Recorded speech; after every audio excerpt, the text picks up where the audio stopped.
কাজী হে যুবক, দুনিয়াকে নিয়ে রঙিন স্বপ্ন বাদ দাও, জিহাদের স্বপ্ন বুকে লালন করো, শাহাদাতের তামান্নায় উজ্জীবিত হও। হাজারো কালো শক্তির অগ্নিচক্ষুকে উপেক্ষা করে জিহাদি তামান্না তিনি বুকে নিয়ে বলে ওঠেন, হে যুবক, ফের চলো যুদ্ধের ময়দানে। তার প্রতিটি হুঙ্কারের পর হাজারো মানুষের হৃদয় থেকে বেরিয়ে আসে আল্লাহু আকবরের আকাশ বাতাস কাঁপানো ধ্বনি।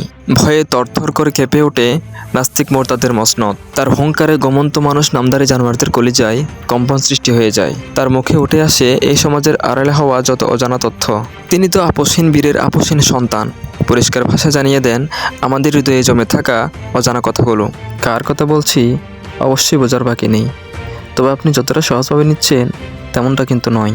তিনি শুধু একজন মামুনুল হকই নন, তিনি বাংলাদেশ সহ বিশ্বের কোটি কোটি মানুষের হৃদয়ের মুকুটহীন রাজা, যার একটি মাত্র হুঙ্কারে জেগে ওঠে আমাদের ঘুমন্ত হৃদয়। ঈমান হয়ে ওঠে তাজা, জিহাদ জিহাদ ধ্বনিতে হৃদয় শহর উত্তাল হয়ে ওঠে। জেনে রাখা ভালো, মামুনুল হক হাজারটা হয় না, একজনই হয়। এই একজন মামুনুল হককে নিয়ে আমাদের আজকের ভিডিওটি সাজানো হয়েছে। এই ভিডিওটিতে জানাবো দীর্ঘদিন আলোচনার কেন্দ্রবিন্দুতে থাকা এই মানুষটির জীবনের কথা এবং নানা রকম অজানা তথ্য। সেই সাথে জানাবো ইসলামের কদমে এই মানুষটা কিভাবে নিজের তরতাজা প্রাণকে বিলিয়ে দিয়েছেন। সেই কারণে ভিডিওটি স্কিপ না করে মনোযোগ দিয়ে শেষ পর্যন্ত দেখতে থাকুন। সেই সাথে আরেকটা অনুরোধ, আপনি এখনও যদি আমাদের চ্যানেলটি সাবস্ক্রাইব করে না থাকেন তাহলে চ্যানেলটি সাবস্ক্রাইব করে পাশে থাকা বেল আইকনটি প্রেস করে দিন। পৃথিবীর বুকে জন্ম নেওয়া প্রত্যেকটি শিশুর মাঝেই তার বাবার কিছুটা স্বভাব চরিত্র মিশে থাকে। কেউ সেটা আঁকড়ে রাখে, আবার কেউ সেটা অবহেলায় হারিয়ে ফেলে। তিনি হলেন আঁকড়ে রাখা মানুষদের একজন। এই মানুষটার বুকে প্রতিনিয়ত ভালোবাসা ও সাহস নিয়ে লালিত হয় পিতার রেখে যাওয়া স্বপ্ন। বারবার মনে করিয়ে দেন তিনি একজন শাইখুল হাদিস ইবনে শাইখুল হাদিস। স্মৃতির পাতায় ভেসে ওঠে আল্লামা আজিজুল হক রহমতুল্লাহ আলাইহি থেকে পাওয়া আকাবিরদের হীরার টুকরোর চেয়ে মূল্যবান বাণী আর ইতিহাস। কখনোই কোনো কাজে পিছপা হওয়ার কথা মাথায় আসলে মনে পড়ে যায় আমি এক আপসহীন বীরের সন্তান। কোনো অন্যায়কে রুখে দেওয়ার অনুপ্রেরণা মিলে বাবার রেখে যাওয়া কথাগুলো থেকে। তাই তো আজকের এই সমাজে যেখানে একজন মানুষ অন্যায়ের বিরুদ্ধে কথা বলার জন্য সাহসটুকু পায় না, সেখানে তিনি গর্জে ওঠেন সিংহের মতো। বহুমুখী প্রতিভার অধিকারী মাওলানা মামুনুল হক একজন ভালো বক্তা এবং একজন ভালো সংগঠক। শারীরিকভাবে উচ্চতায় তিনি প্রায় 6 ফিট। এই উঁচু মানুষটি যে কোনো আন্দোলনে সামনে থেকে নেতৃত্ব দান করেন। তাকে আলাদা করে পরিচয় করিয়ে দিতে হয় না, নিজের পরিচয়ে তিনি পরিচিত।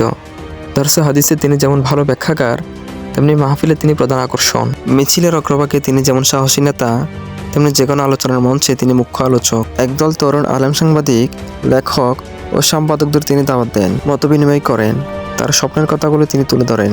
তিনি যে একজন পরিপক্ষ রাজনীতিবিদ হয়ে উঠছেন এর মাধ্যমে তিনি বন্ধুদেরকে জানান দেন। উপস্থিত প্রত্যেক বন্ধু ও সাংবাদিক সহ সবার প্রশ্নের উত্তর দেন অত্যন্ত সাবলীল ও বিচক্ষণতার সাথে। তুলে ধরেন তার স্বপ্নের কথা, আদর্শের কথা, আন্দোলন ও সংগ্রামের নেপথ্যের কথা। রাজনীতিতে আল্লামা মামুনুল হক ভারত উপমহাদেশের 3 জন ব্যক্তিকে আইডল মনে করেন। তাদের গবেষণা, রাজনীতি এবং চিন্তাকে তিনি আদর্শ মনে করেন। সেই 3 জন ব্যক্তি হলেন: 1. ব্রিটিশ বিরোধী আন্দোলনের নেতৃত্ব দানকারী মাওলানা মাহমুদুল হাসান গাঙ্গুহি রহমতুল্লাহ আলাইহি। 2. আল্লামা শামসুল হক ফরিদপুরি রহমতুল্লাহ আলাইহি। 3. সৈয়দ আবুল হাসান আলী নদভী রহমতুল্লাহ আলাইহি। এই 3 জন ব্যক্তিকে অনুসরণের মাধ্যমে বাংলায় ইসলামী জাগরণের স্বপ্ন দেখেন আল্লামা মামুনুল হক। এত কিছুর মাঝে আজ দুঃখ ও পরিতাপের সঙ্গে বলতে হয় এই সমাজের কিছু মানুষ আজ ওনার যোগ্যতা নিয়ে সমালোচনা করে। কেউ আবার উচিত কথা বলার দায়ে সেই কথা আবার নিজেদের গায়ে ঢালে। যারা ওনার সমালোচনা করে তাদের একটি কথা অবশ্যই মনে করে দেওয়া উচিত, আর তা হচ্ছে বাঘের ঘর থেকে শুধু বাঘের জন্ম হয়, অন্য কিছু নয়।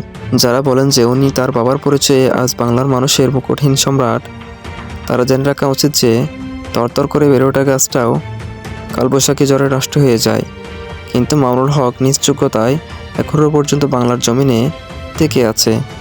যারা মামুনুল হকের সমালোচনা করে দিনরাত পার করে দিচ্ছেন তাদেরকে বলছি, মামুনুল হক বছরে বছরে আসে না, যুগে যুগে 2-1জনই আসে। তাই শুধু শুধু মামুনুল হকের সমালোচনা না করে আগে মামুনুল হকের মতো হয়ে দেখান, না হলে আপনার মাঝে আর ছাগলের 3 নম্বর বাচ্চার মাঝে আর কোনো তফাৎ থাকবে না। কথায় আছে খালি কলস নড়ে বেশি। সুতরাং কারো সম্পর্কে না জেনে তাকে নিয়ে শুধু শুধু সমালোচনা করা মানে মানুষ হয়েও ছাগলের নামান্তর।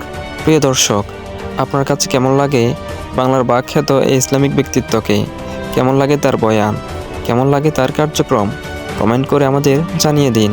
আর অবশ্যই জানাতে ভুলবেন না আল্লামা মামুনুল হককে আপনি কতটা ভালোবাসেন। ভিডিওটি ভালো লাগলে অবশ্যই একটি লাইক দিন আর অনেক অনেক শেয়ার করে সবাইকে দেখার সুযোগ করে দিন। নতুন নতুন সব ট্রেন্ডিং ভিডিও পেতে আমাদের চ্যানেলটি সাবস্ক্রাইব করে পাশেই থাকুন।